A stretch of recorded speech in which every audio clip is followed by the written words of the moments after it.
जय हिंद. खूप साऱ्या मित्रांचा प्रश्न असे होते, कमेंट केली होती, सर आमचा झटका जात नाही, झटका कसा गेला पाहिजे.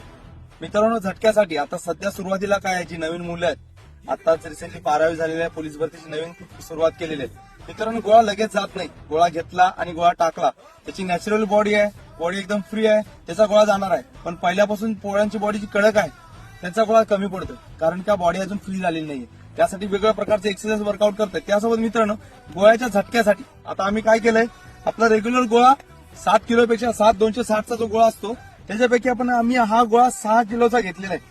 6 किलोचा गोळा का, तर पोलांना एकदम जी ग्रीप आहे ती कमी बसण्यासाठी आणि झटका जास्त जाण्यासाठी गोळा, आणि जास्त पुढे जाण्यासाठी आपण बघा, तुम्ही काय करताय, कमरेत असं वागताय, बॉडीला थोडीशी फिरवायची आहे, खाली जायचंय, जेवढं खालती जाणार आहे तेवढा तुमचा गोळा पुढे जाणार आहे, आणि फिरून स्पीड मध्ये झटका द्यायचा. Ready, 3, 2, 1, push.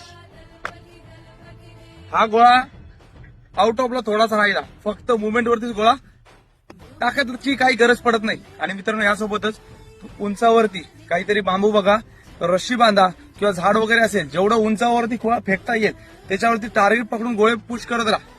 दिवसातून गोळे 10-15 गोळे, याची प्रॅक्टिस नाही केली तरी चालेल, फक्त पुशची जरी प्रॅक्टिस केली ना, तुमच्या हाताची शोल्डर पॉवर वाढणार आहे, त्यासोबत गोळ्याला झटका चांगला बसणार आहे. याची प्रॅक्टिस करा, गोळ्यामध्ये चांगला इम्प्रुव्हमेंट होईल. जय हिंद.